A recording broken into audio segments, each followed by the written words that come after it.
These are our top 5 do's and don'ts for fundraising events. If you've been following Pride Philanthropy for any amount of time, you know that we're not really a fan of fundraising events. They are the most expensive way to raise money. If you optimize everything, it's probably still around 50 cents to raise $1, not to mention the staff time put into it, not to mention the lost opportunity cost of not going and asking for money.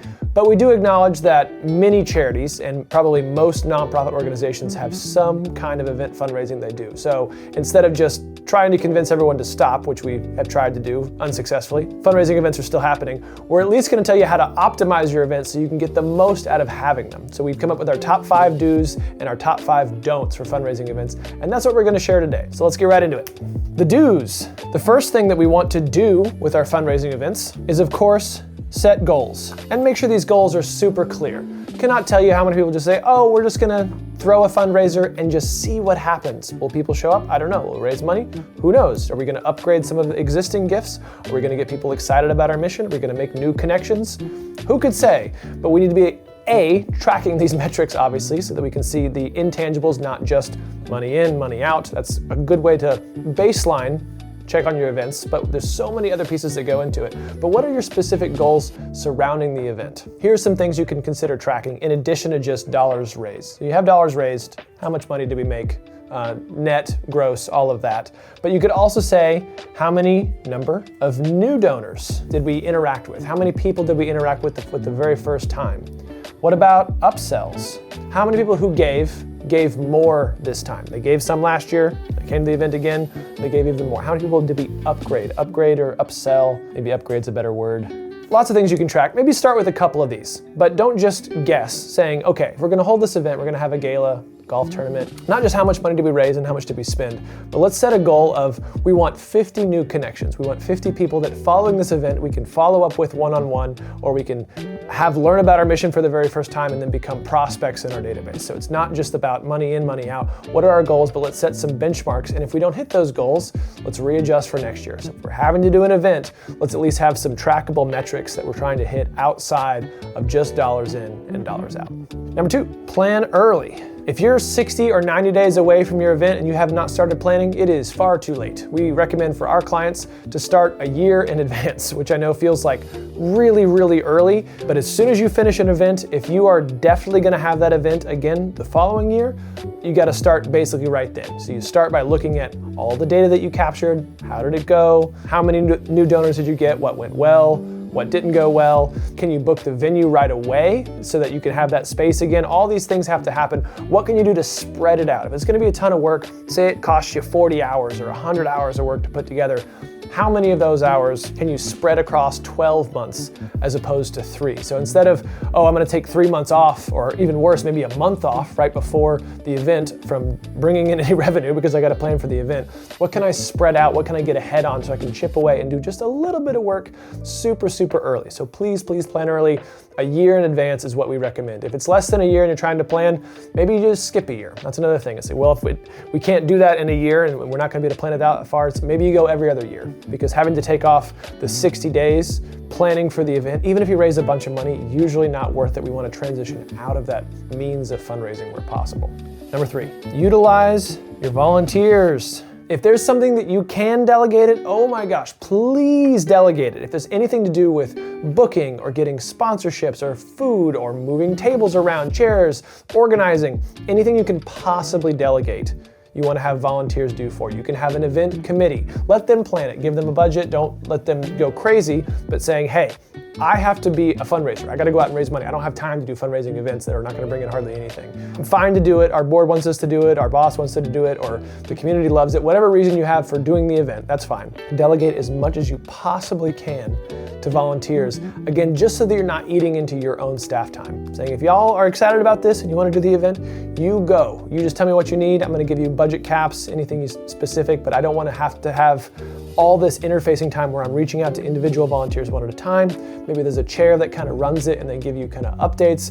Especially if you're planning early, you should be able to spread this out long enough that the volunteers can really make it happen. Let them own it. Let them get excited about having some agency in all the decorations or the food or the planning or the timeline, the brochures, all of it. But try not to have this fall under the fundraising paid staff or just the staff in general, much less the executive team of the nonprofit. really rely on those volunteers. Number 4, promote your event outside of your own network. Of course, you want to talk a lot about this and get as many people there as possible from your own network, from your own donor base, from people that you know, from people that your board knows. That's great, but what other channels can you focus on? So again, we want to look back at this piece right here. New donors. Maybe we're raising extra money, maybe we're not, but if we get 25 new people who've never heard of us before to know about what we're doing and know our mission for the very first time, it is super likely that one of those, or maybe even 5 of them, might become long-term donors if they could just learn a little bit about what we do. So just extending our reach and making sure that we're promoting as much as possible. This doesn't mean spending money on advertising necessarily, but going through your human channels. Can you task your board with filling a table each, if it's like some sort of a sit-down gathering? Or can you have the sponsors bring 5 people each to each table that they have? There's lots of things you can do to kind of push outside the regular channels. Is there maybe a local media outlet who would give you some free publicity, or local radio station? What influencers in your local influencer social media market would shout out and give you a little bit of free publicity to try to get people to the event? The event is effective when you can really maximize the volume of people for time. Whether you have 100 people at an event or 200 people at an event, roughly the same work, maybe a little bit work, but certainly not double the work. Having more people come to the same event is less work than trying to do lots of little events with 15 people. So instead of having 6 events and not doing a lot with promoting and not giving yourself a lot of runway to fill those up, maybe do 1 and take the whole year to plan out to get everybody to go to that one thing. And then again, focus on the volume of people, not the volume of dollars, and then have a great follow-up mechanism to hopefully bring those people in as donors later. So we really, really want to focus on promotion there. And finally, number 5, the thank yous. We'll say that this is the thank yous and also the follow-up.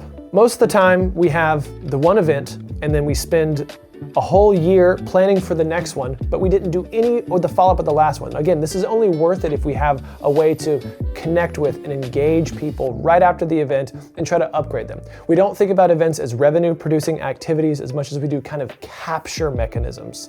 Events are capture mechanisms to get new people in the door, to learn about what we do, so then we can then convert them to donors eventually. The best way to do that is to start with a thank you. Even if our follow-ups, if we're inviting them to sit down and talk to us and learn more about how they can support us, we want to lead with thank you and to make these super personalized. It's really easy to just be, thank you for attending our event. It's super generic and you send it out to everybody. If you can't have a custom thank you to every single event attendee because it's just too many people, then we would encourage you to take your top 10 or 15 or 25 prospects, or top 10, 25 donors, and write them a custom thank you. Handwritten if you can, but at least have some specifics in it within 48 hours of the event, and use that as a follow-up mechanism. So it's like, I don't have time to follow up with everybody, individual, custom, personalized, totally fine. Do the best you can to get that top group of your best supporters, or the people with the most wealth capacity, and kind of work your way down from there. Another great tip for this is you can actually write these thank yous before the event. Even if you're trying to send them out within 48 hours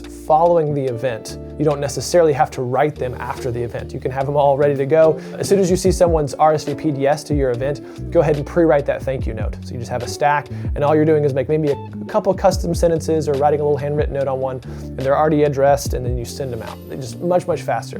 You're gonna get to the end of this event and probably be exhausted because it is draining to do that. And the last thing you're gonna want is a bunch of admin work. But this admin work, this follow-up piece, is the most important part you can do. So don't get to mile 26 of the marathon and quit before you run that last 0.2, and actually focus on the follow-up. Hey, thanks for checking out our video. If you're getting value out of this but would like something more personalized, you can book 30 minutes with one of our experts to see if you qualify for our support services. Link below in the description. So now that we've had the do's, let's talk about the don'ts of event fundraising. Don't number 1, and this is another great reason why you need to start super early, is to overlook or phone in the logistics. This could be things like parking. If I have one great tip for you for your events, have great signage. Like if you take nothing else away other than maybe don't do events at all, it's to have great signage. Way more signs than you think, way more clear, bigger, better printed. It's just gonna help the overall experience. People are showing up for the first time, they need to kind of know where to go, they don't know exactly what's going on. Great signage is huge. parking, handicap accessibility, food options, dietary restrictions, all these things that you can foresee as problems. If you're wondering like what logistics I need to think about, you can even ask ChatGPT, hey, come up with all the logistic problems I could have and make suggestions on how I can solve that. So there's lots of ways you can do this, but don't phone in and just not think about the logistics and making sure that event is a 10 out of 10. So if there's a donor who's coming in for the first time, and this is their only exposure to your organization, if they find that you're super disorganized and the event was kind of sloppy and everything was kind of weird, they're going to form that impression about your organization as well, whether true or not. So if you're going to do it right, do it more simply, do it more controlled, and nail the logistics, and people will have a lot better time on the back end and associate that with your organization. Number 2, don't forget about the budget. So easy, especially when you pass the event to volunteers, to let the budget just creep. Just a little bit of budget creep, a little bit of scope creep. You're just going through the idea of like, well, if we spend $5,000 more and we get just a better band, we get a better known band, we'll get more people to come. You probably won't, realistically. Like having $5,000 more towards an entertainment group is not gonna make a bunch of a difference. Or if you're like, well, this catering company's okay, but we have this fancy catering company, it's $10,000 more, but what is money when we're spending on our guest? That money in is not gonna necessarily put more money on the output. Things that are important for the events, again, ease of logistics, lots of talk about the organization, the mission, a chance for donors to interact with each other, lots of opportunity to talk about upcoming projects, some kind of an appeal, a great follow-up process. All these things are far more important than having more lavish. There are some donors, in fact, who are like, actually, I kind of feel weird when I go to a charity event and it feels very fancy because I'm like, oh my gosh, they must have spent so much money on this. How much of my contribution is actually going toward the cause? Like, I don't want a fancy party. I went because I thought that's how they wanted me to support them, but man, they're spending a lot on this stuff. So if it appears too expensive, it appears too nice, because maybe it is a little bit pricey and outside of the original budget that you set, it's not gonna come back. Like that money's not gonna come back around. Spending a little extra does not get you a little extra in this case. So going with simplicity and doing the basics right and staying under budget, by far the best way to do. Keep that budget capped. Number 3, this was kind of on our do's list as well, but I'm gonna say it again because this is by far the most important aspect of the event, which is forget the follow-up. Again, this is getting all the way to the finish line and then just stopping before you cross it. You spend all this time, all this money, all this planning, getting sponsors and auction items, and you got tables and event invitations, and you have worked so hard to get all these people in the room. And as long as they have a good time, that's what matters, right? It's like, well, the reason we're doing all of this is we're supporting, or supposed to be supporting, some sort of charitable cause. The follow-up is the most important piece. The way I like to think about this is the first 10% of the work is getting the people in the room, and then the next 90% is all the follow-up. You know where you can make a lot of money on events? Is talking to people one-on-one that you meet at the event. Use the event as the capture mechanism. Get them in the room, tell them a little bit about what you do, get them excited about your mission, and then find a way to follow up with each of them one-on-one over the next 3 months. That next 3 months where you have all those individual conversations, that's where you make your money. And that's where charities that do this right, that's what they do. This is a friend raising or donor capture system. It's that 10% of the work. And the rest of the 90% is all the follow-up. So if you forget this part, you're stopping before you get to the part where you actually make the money. So critical not to forget the follow-up. Number 4, just rely too much on the event. We're really banking on this percentage of our revenue or this amount of our revenue in the one event. We're gonna raise all of our money in this one night, and then we're gonna spend 364 days doing what exactly? Maybe planning for the event. But if we rely too much on this event, we are capping our ceiling of what philanthropic dollars we can bring in the door by many, many, many margins.